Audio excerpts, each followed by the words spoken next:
கருப்பு துப்பட்டா போட்டா உங்களுக்கு என்னங்க? ஆடை எங்களது உரிமை, நாங்க என்ன சாப்பிடணும்ன்றது எங்களோட உரிமைன்னு பேசிக்கிட்டு இருந்தீங்கல்ல. அப்ப எங்க வீட்டு தமிழ் பெண்கள் உங்க நிகழ்ச்சிக்கு துப்பட்டா போட்டு வர முடியாதுன்னா என்ன ஆட்சிங்க நடக்கிறது? துப்பட்டா போடுவதற்கு தமிழகத்தில் உரிமை இருக்கிறதா இல்லையா? எதிர்க்கட்சிகளுக்கு ஆர்ப்பாட்டம் நடத்துவதற்கு உரிமை இருக்கிறதா இல்லையா? ஆளுநருக்கு தனது கருத்தை சட்டமன்றத்தில் சொல்வதற்கு உரிமை இருக்கிறதா இல்லையா? எல்லா உரிமையும் பறிக்கப்பட்டு இருக்கிறது தமிழகத்தில் மினி எமர்ஜென்சியே நடக்கிறது என்று நான் சொல்லுவேன். நாங்க ஆர்ப்பாட்டம் செஞ்சா சட்டம் ஒழுங்கு பாதிக்கப்படும், ஆனா அவங்க ஆர்ப்பாட்டம் செஞ்சா சட்டம் ஒழுங்கு பாதுகாக்கப்படுமா? இப்ப என்ன ஆட்சிங்க நடந்து கொண்டு இருக்கிறது? இன்னைக்கு வேங்கை வயல் பிரச்சனை நீங்க தீர்த்தீங்களா? தமிழக அரசின் இந்த நிலைப்பாடை நான் வன்மையாக கண்டிக்கிறேன். ஆக தமிழக தெருக்களில் எதிர்க்கட்சிக்கு அனுமதி மறுப்பு, ஆனால் ஆளும் கட்சிக்கு அனுமதியா? ஆக அப்பட்டமாக எதிர்க்கட்சிகளின் குரல் வலை நசுக்கப்படுகிறது. தமிழகத்தில் ஜனநாயகம் இல்லவே இல்லை என்ற குற்றச்சாட்டை நான் இங்கே வைக்கிறேன். யார் அந்த பாட்டி அப்படின்னு தேடிக்கொண்டு இருக்கிறார்கள். அதாவது எப்படி கருத்து சுதந்திரம் நசுக்கப்படுகிறதுன்னு ஒரு வயசான அம்மா பார்த்துட்டு அவங்களுக்கு ஏதோ கோபம். ஏன்னா பொங்கல் தொகுப்புல ஒரு ரூபா கொடுக்கலையே, ஒரு 1000 ரூபாய் கொடுத்தா என்ன? அவங்க ஏதோ ஒரு கோபத்துல முதலமைச்சர் மீது ஒரு கோபத்தை காண்பிக்கிறார்கள். அதை ஒரு அரசியல் சாராத ஒரு தம்பி படம் எடுக்கிறாரு, அவரை கைது பண்றாங்கன்னா நீங்க கருத்து சுதந்திரத்தை எந்த அளவிற்கு நசுக்குகிறீர்கள்? இப்ப அந்த பையனை கைது செய்தாச்சு, இப்ப அந்த எதிர்ப்பை தெரிவித்த பாட்டி யாருன்னு தேடிக்கொண்டே இருக்கிறார்களாம். அதனால எதிர்க்கட்சிகள் யார் அந்த சார்னு கேட்கிறாங்க, ஆளும் கட்சி யார் அந்த அம்மானு பாட்டின்னு கேட்டுக்கொண்டு இருக்கிறார்கள். அதனால கருத்து சுதந்திரம் நசுக்கப்படுகிறது. ஆனா ஏன் நீங்கள் ஓடி ஒளிகிறீர்கள்? அதான் ஏற்கனவே விசாரணை நடந்துட்டு இருக்குதே, அப்புறம் எதுக்கு நீங்க எல்லாம் போராடணும்? அப்ப இன்னைக்கு ஏன் ஆளுநரை எதிர்த்து போராடுறீங்க?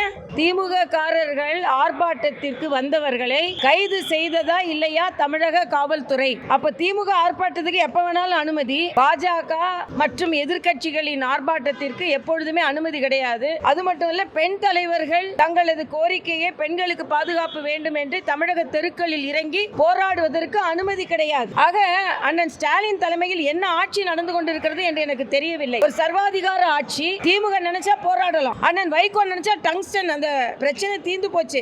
மத்திய அரசு தமிழக மக்களுக்கு எதிரான மனநிலையில் நாங்கள் என்றுமே இல்லை என்று சொல்லியாகிவிட்டது. மதுரையில் டங்ஸ்டனுக்கு அவரோட ஆர்ப்பாட்டத்துக்கு அனுமதி.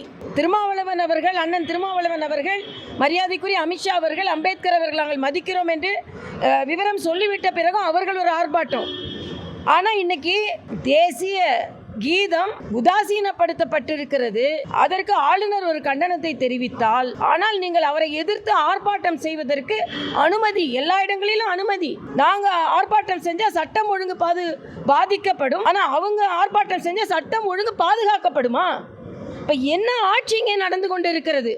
அதுவும் ஆளுநரை எதிர்த்து பிரிவினைவாதத்தை தூண்டுகிறார் என்று.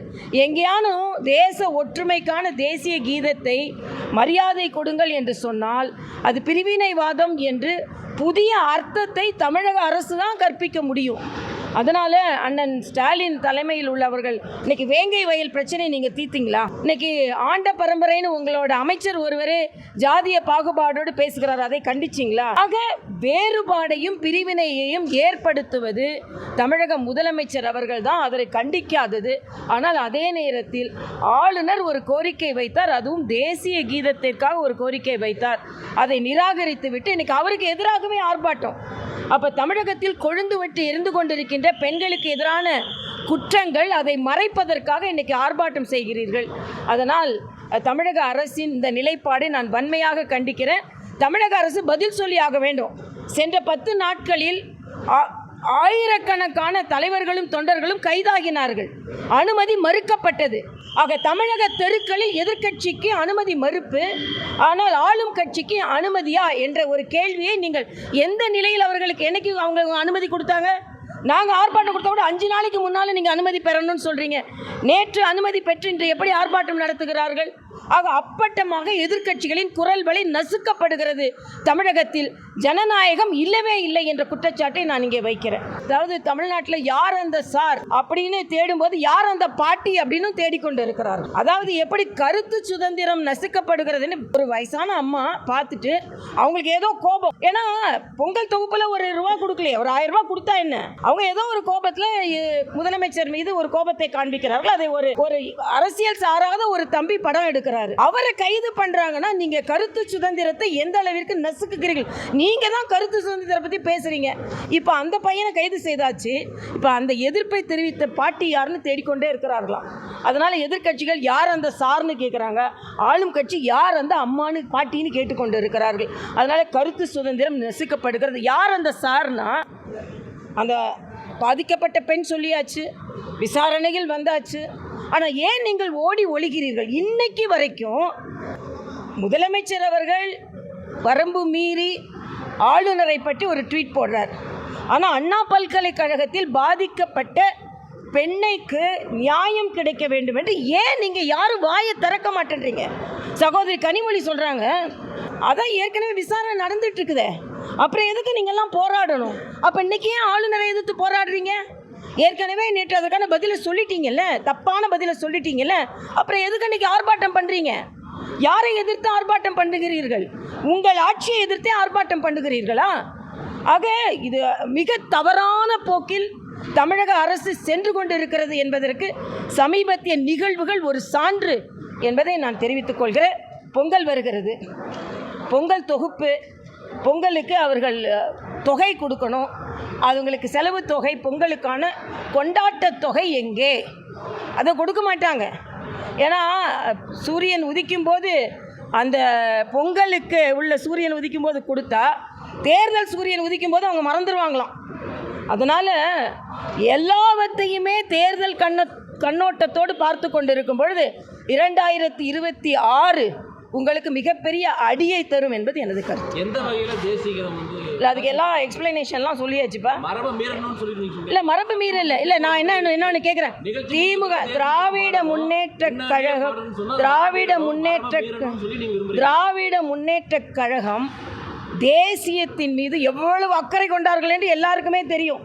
சுதந்திரமே இங்கே வேண்டான்னு சொன்னவங்க.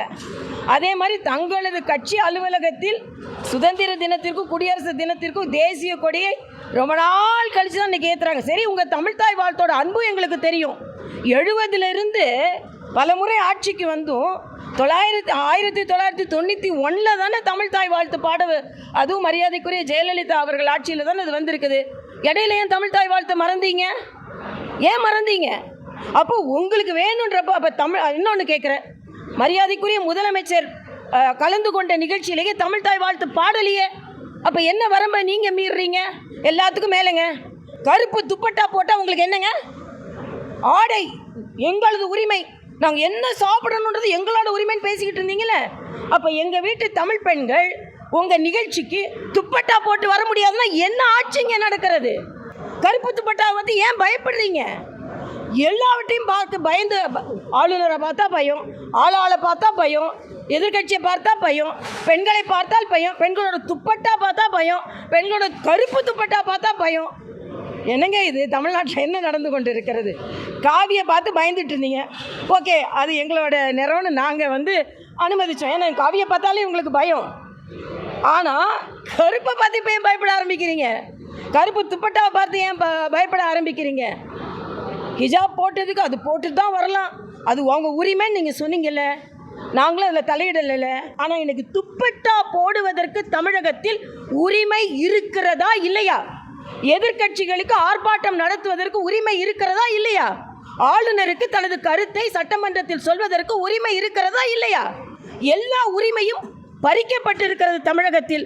அதனால் தமிழகத்தில் மினி எமர்ஜென்சியில் எமர்ஜென்சியே நடக்கிறது என்று நான் சொல்லுவேன். நீங்களும் வந்து மாநில ஆளுநராக இருந்திருக்கீங்க, அப்போ மாநில பாடலுக்கு முக்கியத்துவம் கொடுத்துருக்கீங்களா? இல்லை, 2 பாடலுக்குமே முக்கியத்துவம் கொடுத்துருக்கோம். இவர் வந்ததுக்கு அப்புறம் தான் மாநில பாடல் வந்து பெரும்பாலும் புறக்கணிக்கிறதா சொல்கிறாங்க. அண்ணன் கடைசியாக தான் பாட வேண்டியது முன்னாடி. இல்லை, அது வந்து ப்ரொசீஜர், அது நீங்கள் தான் சொல்லியிருக்கீங்க. ஆனால் நான் மாநில ஆளுநராக இருந்தப்போ புதுச்சேரியில் தேசிய கீதத்தோடு தான் கார்ட் ஆஃப் ஆனர் கொடுப்பாங்க. இப்போ அது கூட ஒன்று சர்க்குலேட் பண்ணிகிட்டு இருக்காங்க. நீ தமிழ்தாய் வாழ்த்து பார்த்தின உடனே தானே நீ ஆரம்பித்தேன்னு. இல்லை, நான் அந்த இதே வச்சுருக்கேன், நோட்டீஸ் எனக்கு கொடுத்தது. ஆளுநர் வருவார்கள், வந்து தேசிய கீதத்தோடு வரவேற்கப்படுவார்கள், பின்பு தமிழ்தாய் வாழ்த்து பாடப்படும், ஆளுநர் உரையை ஆரம்பிப்பார். நான் என்ன கேட்குறேன், ஒரு தேசிய கீதத்தை வைத்து, ஒரு தேசியத்தை வைத்து நீங்கள் இவ்வளோ பிரச்சனை பண்ணுமா? அன்றைக்கி ஆர்ப்பாட்டம் பண்ணுற அளவுக்கு என்ன ஆர்ப்பாட்டம்னு நான் கேட்குறேன்.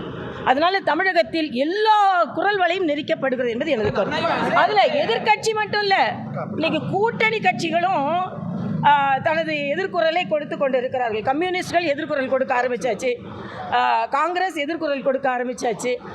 அதே மாதிரி அண்ணன் விடுதலை சிறுத்தைகள் அண்ணன் சிரித்து பார்த்தாரு, அந்த சிறுத்தையா பொங்க வேண்டிய அளவிற்கு இப்போ அவரும் வந்துட்டார். அதனால் இன்றைக்கி வந்து திமுக கூட்டணி வெலவெலத்து போகி இருக்கிறது. அதனால தான் அண்ணன் ஸ்டாலினும் சபாநாயகரும் எதையாவது ஒன்று வைத்து விளம்பரம் தேடலாம் இன்றைக்கி ஆர்ப்பாட்டம் நடத்துகிறார்கள். நன்றி.